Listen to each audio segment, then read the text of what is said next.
कारेगाव तसेच धर्माबाद परिसरात गेल्या काही दिवसांमध्ये झालेल्या अतिवृष्टीमुळे शेतकऱ्यांचे मोठ्या प्रमाणावर नुकसान झाले आहे।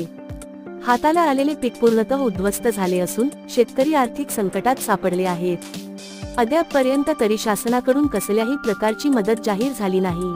त्यामुळे तातडीने मदत मिळावी तसेच नुकसानग्रस्तांना योग्य तो मोबदला द्यावा या मागणीसाठी गेल्या 10 दिवसापासून कारेगाव येथील शेतकरी साखळी उपोषणाला बसले आहेत।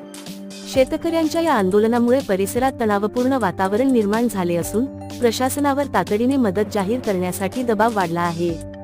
गावातील शेतकरी संघटनांच्या पदाधिकाऱ्यांनी स्पष्ट इशारा दिला आहे की मागण्या मान्य न झाल्यास हे उपोषण तीव्र केले जाईल। तसेच सदर आंदोलनाची दखल न घेतल्यास नेत्यांना गावबंदी करण्यात येईल। येणाऱ्या जिल्हा परिषद व पंचायत समिती सार्वत्रिक निवडणुकीमध्ये मतदानाचा बहिष्कार टाकण्यात येईल।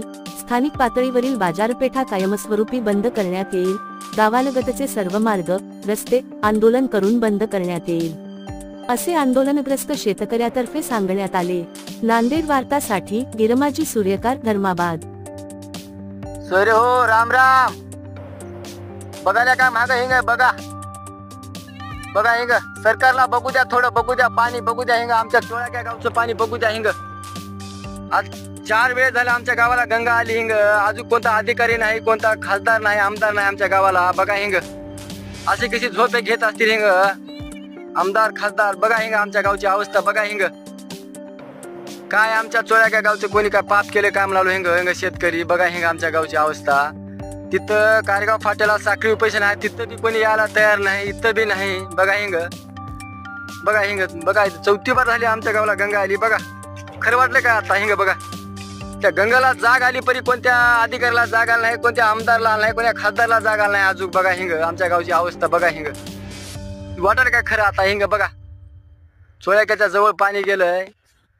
आता काय हाय काय नाही की बघा आता सोयरे हो, सरकारला एकच विनंती करण्यात येत आहे। आता आहे आज 18 तारीख, जर आम्हाला उद्या येऊन आमच्या गावामध्ये कोणी जर दखल घेत असेल 19 तारखेला तर बरं आहे बघा सोयरे हो, नाही का तर मी स्वतः जलसमाधी घ्यायला तयार आहे उद्याच्या तारखेमध्ये।